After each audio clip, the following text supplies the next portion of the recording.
This episode of Weekly Weird News is sponsored by Stitch Fix and by Bespoke Post. In last week's episode, we spent a lot of time covering various ways that this year's Olympics, like every Olympics, is an absolute mess. Starting with the fact that they're happening an entire year later than originally scheduled in a country where most of the people, at this point, just want the whole damn thing to be canceled. Well, the games officially kicked off a few days ago, so it looks like despite all of the protests on the streets of Tokyo right outside where the games are being held, the games will not be canceled. Yet. They do go on for an extended period of time. However, because the Olympics are cursed, several individuals involved in this year's games have in fact been canceled. Some just days or even hours before the opening ceremonies took place. The first person to use the Olympics as a means to get canceled was Yoshiro Mori, the head of the Tokyo 2020 Organizing Committee and a former Prime Minister of Japan, who back in February said that the reason the Japanese Olympic Committee Board doesn't have a lot of women is because women have an annoying tendency to talk too much and make meetings run too long. He said this in response to a question about the committee's plans to increase female representation, and probably could have gone with something like, "We're working on it." But he went with a more old school answer and subsequently had to resign over it. I'm gonna shoot you straight. What did I say? What? Always yapping, these broads. Let him in right now. We'll see. This meeting will last forever. Yeah, I mean, more women. Are they hot? Yeah, technically he doesn't have to resign as long as the meeting is still continuing. So he just brought in a bunch of women. Yeah. And some say that meeting is still going right now. No, he resigned. He lost his job. Yes. But a month later, in March, the Tokyo Olympics creative chief, Hiroshi Sasaki, stepped down from his position after it came out that he had suggested during a brainstorming session that the opening ceremony should feature body-positive Japanese celebrity Naomi Watanabe dressed as a pig, or as he called it, Olympig. Great pun. Bit fat-phobic. Yikes. But that's really, that was nothing compared to a much more recent and much more last-minute Olympic cancellation. Making fat jokes during a meeting is one thing, but the guy that the Olympics hired to compose the music for the opening ceremonies turns out to be a real piece of shit with a history of much more serious bullying. So here's the Washington Post. Olympic organizers pulled Keigo Oyamada, who was to be used for both the opening and closing ceremonies, and are now scrambling to find a replacement. Oyamada, whose stage name is Cornelius, resigned Monday after coming under fire for bullying classmates, including forcing a child with a mental disability to eat feces and masturbate in front of other classmates. Oh, God. Oyamada had unapologetically described the incidents to a local magazine in the 1990s, and his interviews resurfaced after he was named composer. That's big yikes. Yeah, to brag about it in an interview. Yeah, it was awesome. The special needs kids, I made him eat shit and jack off in front of people. It was great. And that's why I'm telling you about this. Yeah. Because it was cool. And you think all those awesome college and high school bullying movies from America are cool? Yeah. Wait to hear what I did. I did all of that, and I'm proud of it. And hopefully 20-something years from now, this doesn't blow up in my face. But for now, I did it, and I'm proud. Mm-hmm. Anyways. Here's Wonderwall. Even at the time, when he was describing the incidents in this magazine tried to get a hold of people he had bullied to maybe have them in the same room, and there's just one of them's no, he's fucking suicidal after what happened. He does not want to see this person again. Yeah. But yeah, that all came to light just days before the opening ceremony. So the organizers at first responded by deeply apologizing for not vetting the composer enough, but also saying that they hoped he would stay on because there wouldn't be enough time to find a replacement. But the Japanese public, who, again, overwhelmingly opposed these games even taking place, they continued to pressure Oyamada to resign until he eventually did. It's unclear how much of the opening ceremony's music was changed in such a short amount of time. But the soundtrack for the actual opening ceremony on Friday ended up being a playlist of various iconic Japanese video game soundtracks. Cool. Which seems like the perfect last-minute solution, right?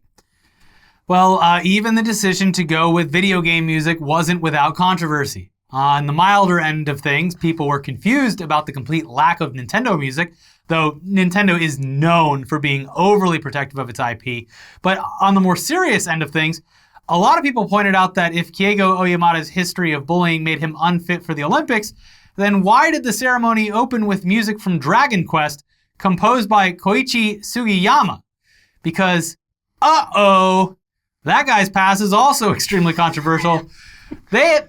Look, we haven't brought up rake stepping in a while, but this is just like textbook rake stepping by the Olympics. I think everyone in Japan just has a horrible past. That could be true, much too. like the nation of Japan itself. But here's the Daily Beast. Sugiyama is a composer best known for his music created for the Dragon Quest game series, but he's also well known for his extremist views. He has worked with LGBTQ bashers like the liberal democratic politician Mio Sugita. He's denied the Nanjing massacre by Japanese troops in the late 1930s. He has stated that the Korean women who were working as sex slaves to the Japanese Empire were actually happy-go-lucky prostitutes. He's a misogynist who does not believe in the equality of the sexes, and a homophobe who doesn't believe children should be taught about homosexuality or that LGBTQ people should receive government support as, quote, they don't produce children. He's also hosted a show on an arch-conservative television network in which he and Sugita shared laughs about the plights of racial and ethnic minorities. Sugita has also ridiculed journalist Shiori Ito, who was allegedly raped by a biographer of former Prime Minister Shinzo Abe. Sugiyama keeps strange company. But that's not all. There were even more people involved in the opening ceremony who stepped down under public pressure just days before the games began. The two hosts of the Olympics in Japan, those guys from Most Extreme Elimination Challenge. No. I wish. That would be fun, actually. Yeah. That would be a good thing for the Olympics. Would be. No, here's the Washington Post. Nobumi, the pen name of a fiction author, announced Tuesday that he resigned from his role as an organizer of the Tokyo 2020 Nippon Festival, the official festival of the Olympics celebrating Japanese culture, arts, and music. Nobumi had faced online criticism over descriptions in his autobiography about how he made his teacher drink spoiled milk when he was a student and his remarks about children with congenital diseases. We're all just kind of pieces of shit here. They're digging pretty deep with a lot of this stuff. Yeah. But finally... He made his teacher drink spoiled milk. I mean, making fun of kids with diseases. It's all bad. Like, this is all bad stuff, but like... Spoiled milk, Making fun of kids, Like, I think the people of Japan are just like... trying to find every reason to get the Olympics to fuck up. They found the American cancel culture, like, workbook, and they're just like, we can use this. We can use this to make sure no one can work at these games if we just cancel every single person at these games. Yeah. Because here in Japan, everyone's got a freaky past. Yeah. Just dig it up. But yeah, finally, here's a BBC headline that popped up just one day before the opening ceremony. Olympics opening ceremony director sacked for Holocaust joke. Jesus. And yeah, at this point, you've really got to wonder if all these people just like self-reported their various misdeeds to get out of being involved in this cursed event that nobody wants to take place. I don't know. Anyway, here's the details on Kentaro Kobayashi's Holocaust oopsie from the BBC. This latest scandal has seen former comedian Mr. Kobayashi strongly criticized for a sketch he performed 23 years ago in which he and another comedian pretend to be children's entertainers. In the sketch, Mr. Kobayashi turns to his colleague, referring to some paper dolls, saying they are, quote, the ones from that time you said let's play the Holocaust, according to AFP news agency. Japanese Prime Minister Yoshihide Suga described the comments as outrageous and unacceptable. Meanwhile, Rabbi Abraham Cooper of the US-based Holocaust research body Simon Wiesenthal Center said, any person, no matter how creative, does not have the right to mock the victims of the Nazi genocide. Mr. Kobayashi himself has issued a statement responding to his dismissal. Quote, entertainment should not make people feel uncomfortable. I understand that my stupid choice of words at that time was wrong and I regret it said. I mean, I disagree with him that entertainment should not make people feel uncomfortable. Yeah. That's, I'm gonna go ahead and say that yes, Holocaust jokes almost certainly bad. Yeah. But some of my favorite entertainment made me feel very uncomfortable. There's entire genres devoted to it. Yes. Also, again, this is like a single line from a sketch comedy show from like 25 years. Yes. It's like, I mean, they've taken the American standard of like canceling people to a new level. Because like pretty much every comedian that you like has said some like pretty fucked up shit at some point. Of course. Yeah. Because, look, times were different back then. People were, obviously we've all hopefully grown as a society. Yeah. But that shit flew back then. Yeah. And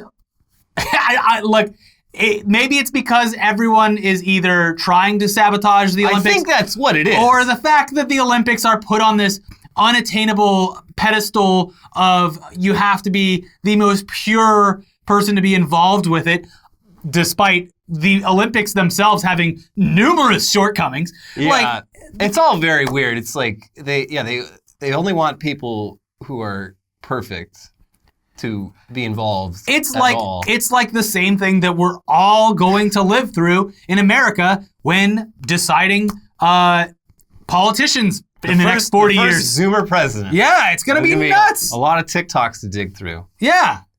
Yeah, I don't know. I mean, I think my theory that this is either people sabotaging themselves to get out of it, or the Japanese public trying to just cancel everyone involved in the Olympics to stop it from taking place. That's got to be it. Because I think like the first couple guys that like really put their foot in their mouth, the people were like, Mr. Kobayashi referred to the potato as Mr. Potato Head. If we just find dirt on every person involved in the planning of this Olympics, there can't be an Olympics. Yeah. How about that? Just let the dominoes fall. The creative director of the Olympics said that she shouldn't have been fired from Mandalorian. Yeah. Can't.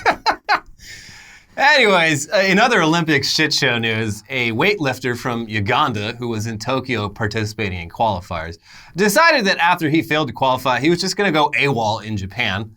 This is actually not really that uncommon for Ugandan athletes participating in international sporting events. It's apparently not a very fun place to live, Uganda. So there have been multiple examples in recent years of Ugandans just ditching their events to go try to seek asylum or just, start a new life somewhere. Here's CNN. A Ugandan athlete who has gone missing in Tokyo ahead of the Olympic Games had left a note saying his life in the African country was too difficult and he wanted to work in Japan, officials have said. Julius Sekidaliko, a 20-year-old weightlifter, failed to qualify for the Games after his arrival in Japan and was due to fly back to Uganda on July 20th. But he was last seen at a local station near his delegation's hotel in Izumi-Sano at 6:30 a.m. on Friday. The athlete purchased a Shinkansen bullet train ticket to Nagoya, about 200 kilometers away, an Izumi-Sano official told CNN. In the note, Sekidaliko said he did not want to return to Uganda and asked the members of his delegation to send his belongings back to his wife. The Izumi-Sano official added, he was eventually found, though, and sent back to Uganda, where he faces potential criminal charges. Ah, come on. Yeah, we understand. He gave it a shot. Yeah. We've all been there. Mm-hmm. But yeah, he's not the only one upset about having to leave Japan, though. Turns out Poland's swim team made one hell of an oopsie by spending years training more swimmers than they were actually allowed to bring to the Games. Here's the Washington Post. They put in years of training, they sacrificed their social lives and their families, they flew around the world during a pandemic to compete in the Tokyo Olympics, only to be told once they got there that they didn't qualify. 6 Polish swimmers are fuming after the country's swimming federation put 23 athletes on the plane to Japan when they were only meant to send 17. They had taken the Olympic oath and departed Poland to great fanfare, but they didn't even manage to make it as far as Friday's opening ceremonies. Alicia Chorch, an Olympian at the 2012 London Games and 2016 Rio Games, took to social media to vent her frustration over missing her third Olympics because of an apparent administrative bungle. Quote, imagine dedicating 5 years of your life and striving for another start at the most important sporting event, giving up your private life and work, sacrificing your family, etc., she wrote Sunday in a Facebook post. All that dedication resulted in a total flop, she said. She wrote that she was struggling to gather her thoughts as she packed her suitcase to return to Warsaw, angry that she had been denied her dreams, quote, because of the incompetence of third parties. Whoops. Speaking of... You're going to the Olympics. Psych. Okay, wait, shit. Speaking of incompetence, you'd think that with the USA being one of just a few countries with widespread access to coronavirus vaccines, our Olympians and their staff wouldn't want to look like complete dicks to the athletes and staff from other countries who would absolutely kill for a vaccine, including the people of Japan, who are less than 25% vaccinated. But you would, of course, be wrong, because it came out right before the start of the Games that about 100 of the U.S.'s 613 Olympians are unvaccinated. And to be fair, 83% is still a lot better than the U.S. public, which is still just 56.3% vaccinated. But it's also not a great look. Yeah. See what the NFL's doing? Love what the NFL's doing. Yeah. Basically, if you are unvaccinated and you are a coach or involved in the team or play on the team and are unvaccinated and get the coronavirus, your team has to forfeit games and faces monetary fines, and it's all your fault.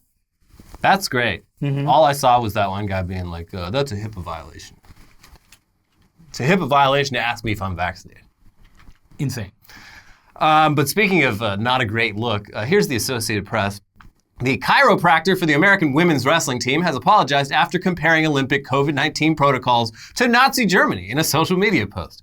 Rosie Gallegos Main, a chiropractor for women's wrestling since 2009, said in a letter to the USA Wrestling Diversity, Equity, and Inclusion Committee on Wednesday that she was sorry, quote, for my poor judgment and my choice to share this message. The post sent to her Instagram and Facebook accounts last week was flagged by both social media platforms for spreading misinformation. Quote, we went from flattening the curve in 14 days to going door to door to see your papers. Gotta admit, I did not see that one coming, the post said. Get off social media, lady! Also, why are chiropractors involved in the Olympics? They're not real doctors. But the cracks feel good. They do. They feel great. And if that's like some kind of, look, whatever the Olympic athletes need. I guess whatever works. Yeah. Look, she might be... we can't fire her. She said we need to keep coming back for more adjustments. Yes. She said she's not done.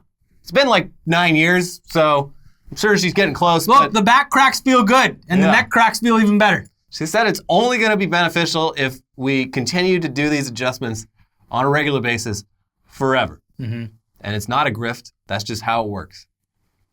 Look, I like getting my neck cracked. Once a year, gets all tight back there. Just go in there, throws my head around. I might die, but I might feel a lot better. I'm scared of having a ruptured like vein or something, which happens.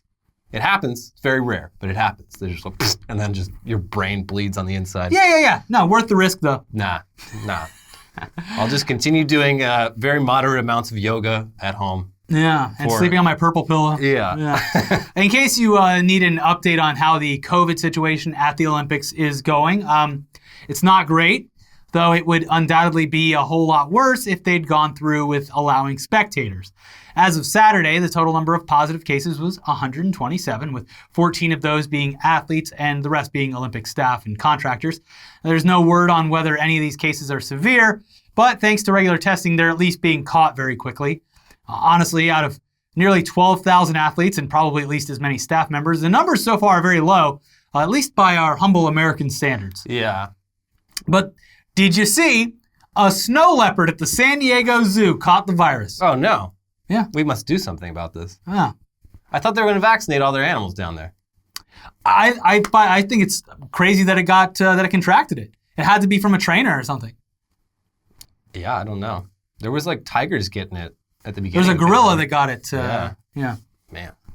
Anyways, that's for the cardboard beds that a lot of the Olympics are sleeping on that we talked about last week. It looks like we were right about it being complete nonsense that the beds were designed to prevent athletes from having sex on them. In last week's video, we showed you a Northern Ireland gymnast jumping on his bed in a TikTok video to show how sturdy they actually are.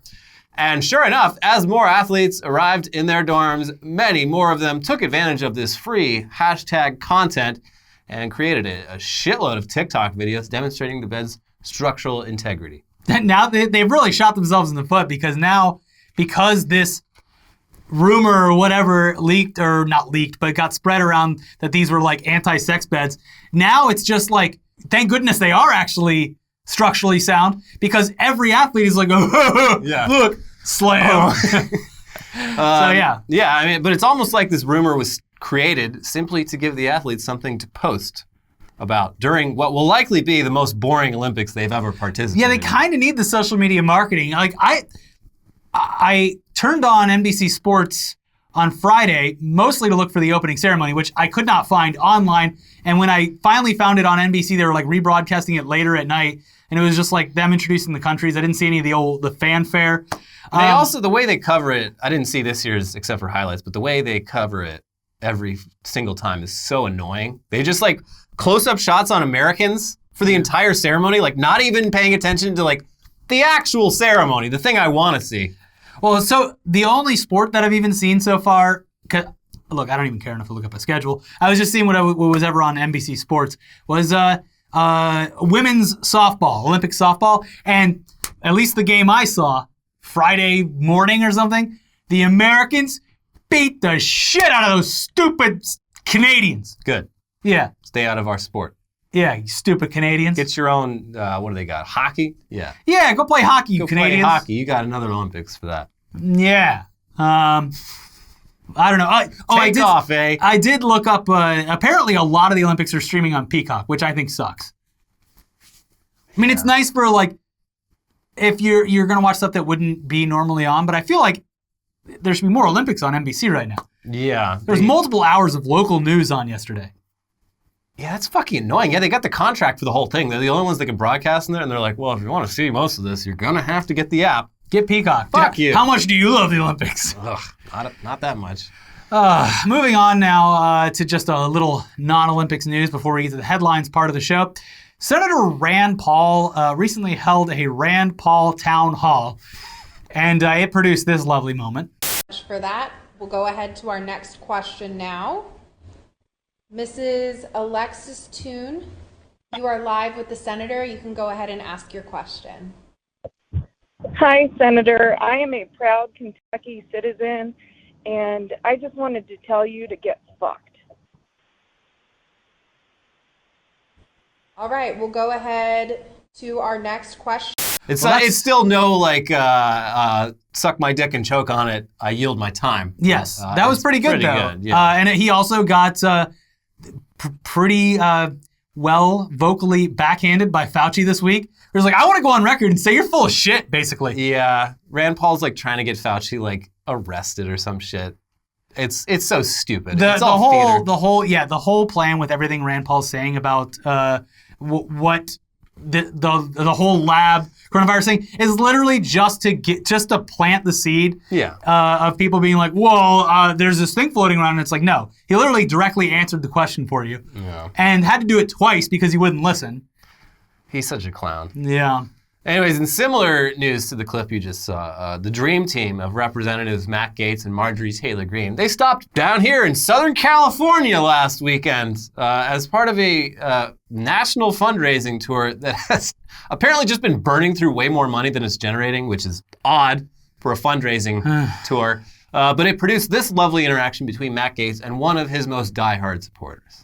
Oh my God, I'm so excited! I'm so excited! I mean, everyone thinks you're crazy. I don't think you're crazy. People think you're a pedophile. I don't think you're a pedophile at all. I don't think he's a pedophile at all. The charges against him are totally false.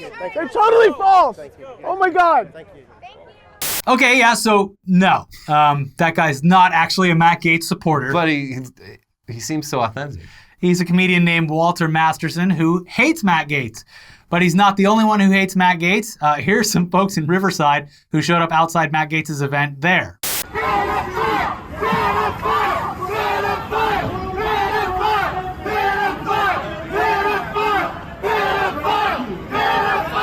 Yep, they're chanting pedophile. And if you need to be brought up to speed on why that might be, we've got several videos covering that you can check out. So yeah, enjoy those. Anyways, before we get to the headlines, this episode is sponsored by Stitch Fix. Shopping for new clothes can be time-consuming, tedious, and expensive. Fortunately, Stitch Fix makes it easy to find the clothes you love. Stitch Fix offers clothing hand-selected by expert stylists for your unique size, style, and budget. Every piece is chosen for your fit and your life, and it's the easy solution to finding what makes you look and feel your best. Try on pieces at home before you buy, keep your favorites, and send back the rest. Stitch Fix has free shipping, easy returns and exchanges, and a prepaid return envelope is included. There's no subscription required. Try Stitch Fix once or set up automatic deliveries. You'll pay just a $20 styling fee for each box, which gets credited towards anything that you keep, and there are no hidden fees ever. Stitch Fix has styles and clothing to fit any occasion for women, men, and kids. They ship all over the US and the UK as well. Get started today at stitchfix.com/weird and you'll get 25% off when you keep everything in your fix. That is stitchfix.com/weird for 25% off when you keep everything in your fix. stitchfix.com/weird. And this episode is sponsored by Bespoke Post. This summer, Bespoke Post is here to take your adventures to the next level with a new lineup of must-have Box of Awesome collections. Bespoke Post partners with small businesses and emerging brands to bring you the most unique goods every month. Like this kit for learning all about how to enjoy and appreciate whiskey, or this kit for brewing the perfect carafe of cold brew coffee. No matter what you're into, Box of Awesome has you covered. From travel and outdoor gear to breezy summer styles and grooming goods, Box of Awesome has collections for every part of your life. To get started, take the quiz at boxofawesome.com. Your answers will help them pick the right box of awesome for you.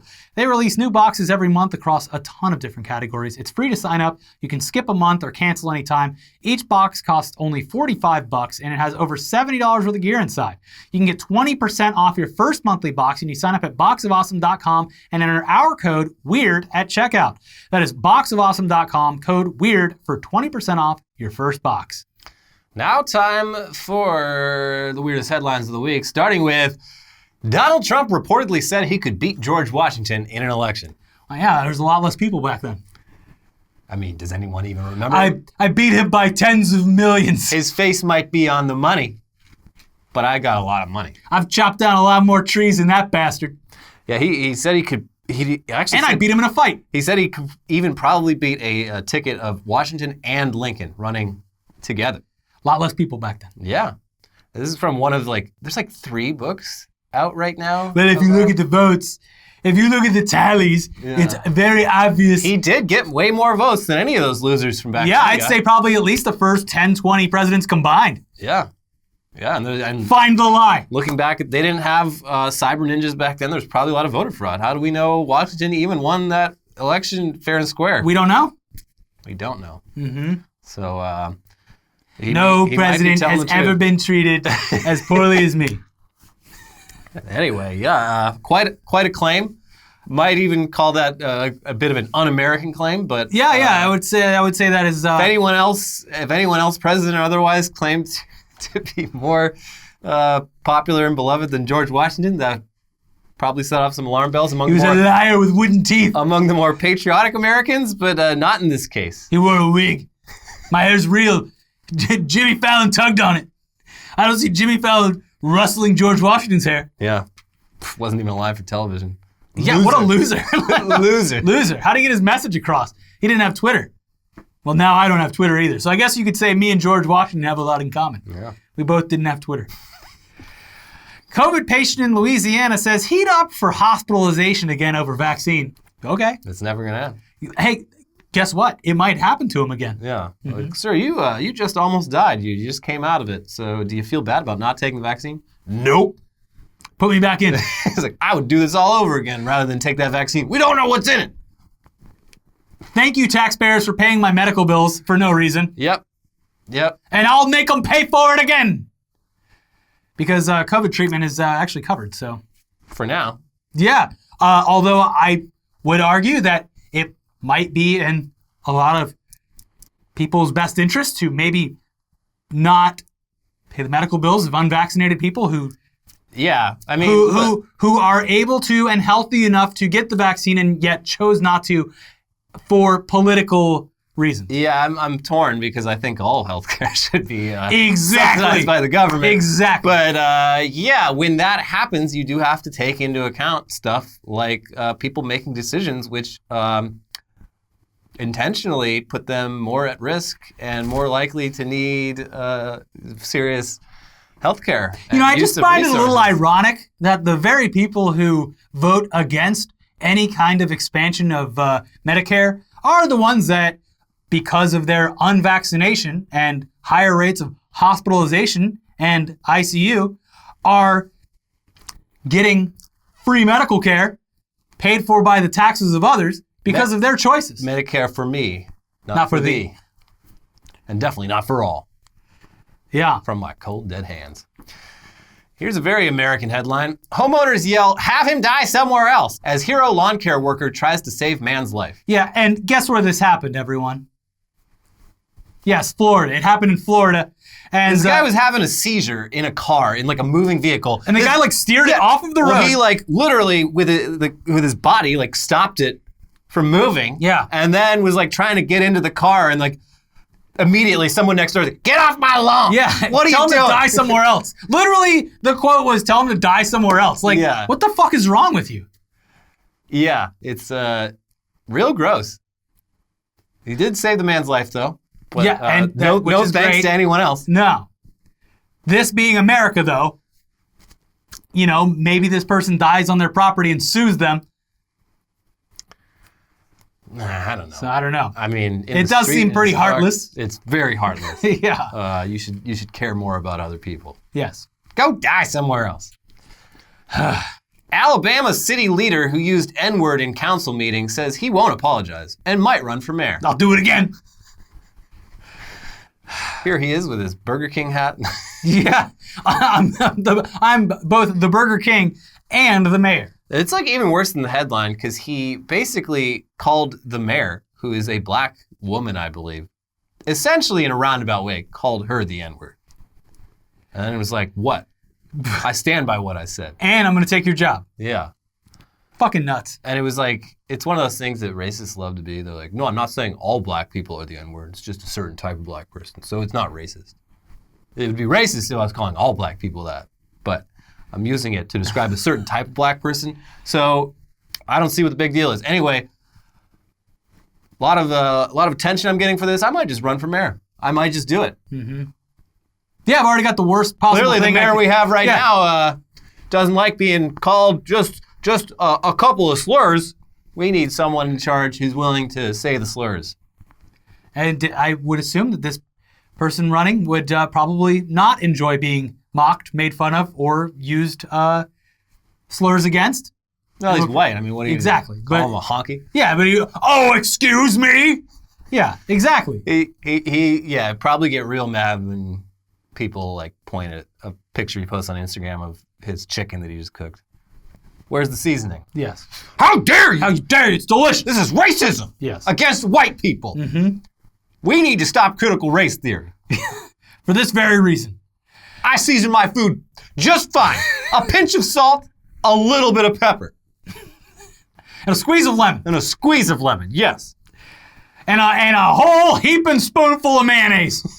Blah, blah, blah, blah. That's the spice I need right now. And another spoonful for me. Mm-hmm. Yes. Michigan Catholic school argues in lawsuit mask mandates violate religious liberty by hiding God's image. Well, we are all, as the Bible says, we are all created in God's image. So God looks like me, a white man, and by covering up my beautiful godly white face with a mask, somehow I'm in violation of the Lord. So, Didn't Jesus have a beard? He did. And Jesus was very much not white. Yeah, not white. He was almost certainly looked like literally impossible. Any other person in that part of the Middle East. Yeah. Yeah. But we don't talk about that.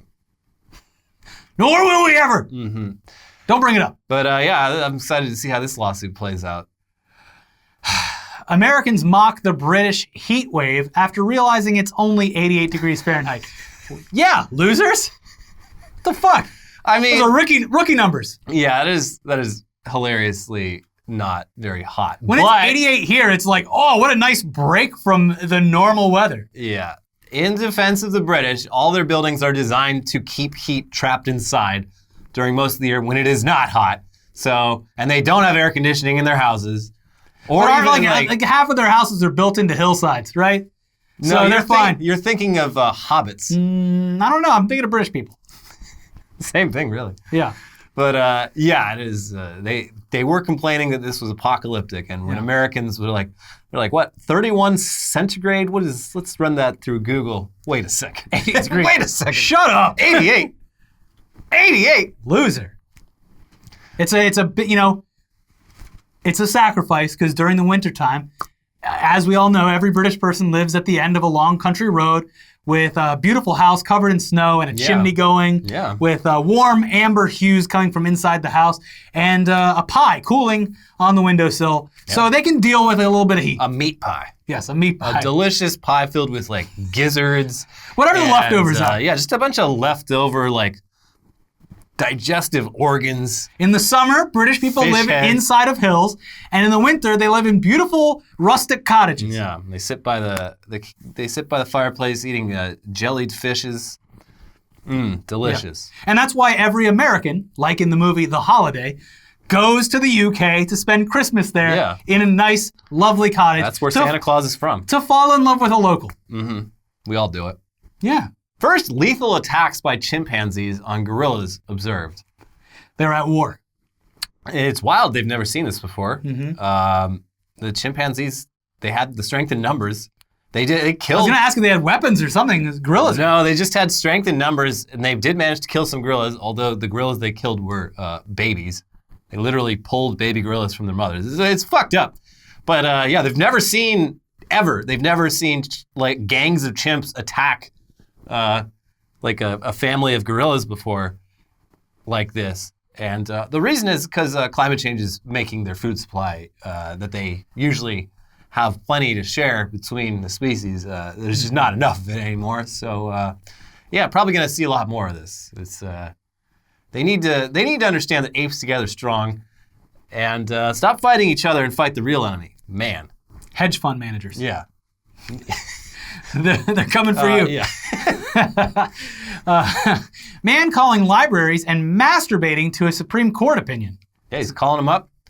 Be like, sorry, I don't have the internet. I just need to look up this one Supreme Court case. Can you pull it out of your records? It's I think it's like U.S. versus Brady.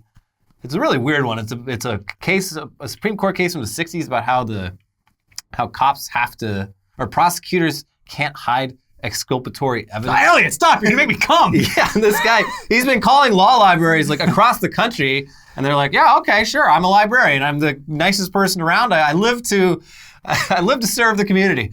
And they'll just start reading this stuff, and they're just like, sir, are you okay? You're breathing hard. What is that slapping? Don't stop reading! I'm clapping. I'm clapping for the decision. Oh, yeah. Oh.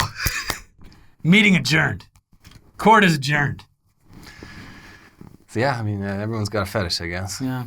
Swedish prisoners take guards hostage, demand pizza as ransom. It's a Swedish prison. How bad could it be? It's also, yeah, you're right.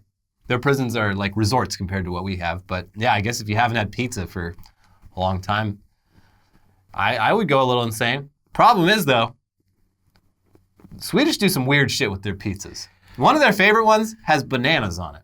Yeah, it's a bit strange. It's very strange. I'm almost curious. I do kind of want to taste what it is. So I'm like, someone must have thought this was good.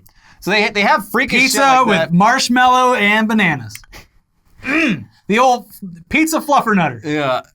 They have some really good ones there. Like they have a doner kebab pizza that I really want to try.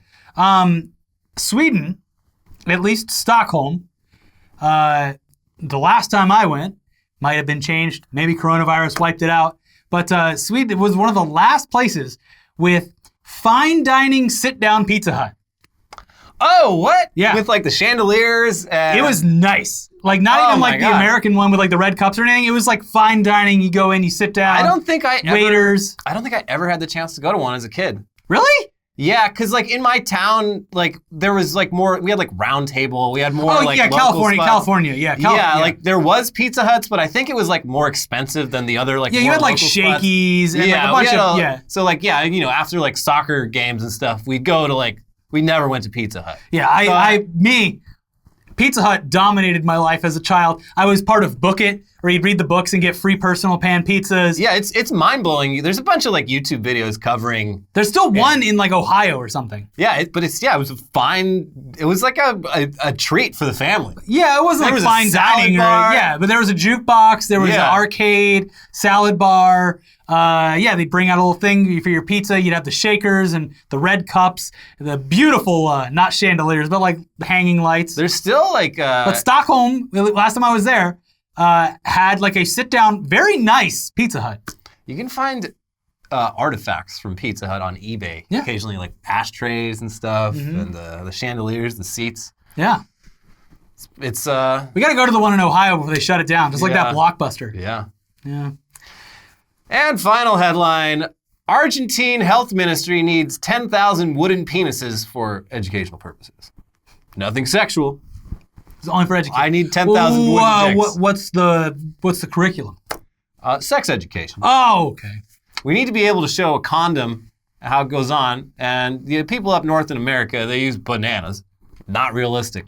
Disgusting. How am I supposed to picture a throbbing, erect penis with a banana? I need an anatomically correct wooden penis. Yeah. With maybe a dorsal vein, maybe some variety, cut, uncut.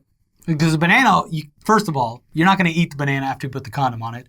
Maybe you'll open it up, slice it up, put it on a pizza. But the wooden penis is going to last for a long time. Yeah. And the wooden penis, I mean, you can use it to demonstrate condoms. Use it for other stuff when no one else is around. Mm-hmm. Not that we would. The Argentine Health Ministry, we're not going to use it for anything sexual.